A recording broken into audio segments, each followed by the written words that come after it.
அன்பு தமிழ் நெஞ்சங்களுக்கு வணக்கம். கமலின் இழிவான அரசியல், விஜய் ஒரு பொடிசு, கடுமையாக சாடிய இயக்குனர்.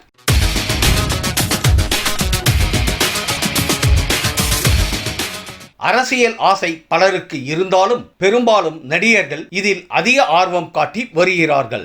எம்ஜிஆர், ஜெயலலிதா தொடங்கி விஜயகாந்த், சீமான், தற்போது விஜய் என சினிமா நட்சத்திரங்கள் அரசியலில் களம் காண்கிறார்கள். பெரும்பாலும் நடிகர்கள் மார்க்கெட் இழந்த பின்புதான் அரசியலுக்கு வருவார்கள். ஆனால் இப்போது சினிமாவில் மிக பெரிய உயரத்தில் இருக்கும் விஜய் முழுவதுமாக படங்களில் நடிப்பதை தவிர்த்துவிட்டு அரசியலில் இறங்க இருக்கிறார். 2026 சட்டமன்ற தேர்தலில் விஜய் போட்டியிட போகிறார். அவருக்கு வெற்றி வாய்ப்பு அதிகமாக இருப்பதாக பலரும் கூறி வருகின்றனர். ஆனால் அரசியலில் விஜய் ஒரு பொடிசு என பிரபல இயக்குனர் வேலு பிரபாகரன் பேட்டி கொடுத்திருக்கிறார். அதாவது விஜய் மிக சிறந்த வாழ்க்கையை விட்டுவிட்டு எதிர்காலம் முழுவதும் துன்பத்தை ஆழ்த்தும்படி செயல்களை செய்து வருகிறார். அவரது பொதுச் செயலாளர் புசி ஆனந்தை பார்த்தாலே கட்சியின் நிலை மற்றும் நிர்வாகியின் செயல் எப்படி இருக்கும் என்பது தெரிகிறது. இதற்கெல்லாம் காரணம் விஜயின் தந்தை S.A. சந்திரசேகர். இவர் மனதில் அரசியல் ஆசையை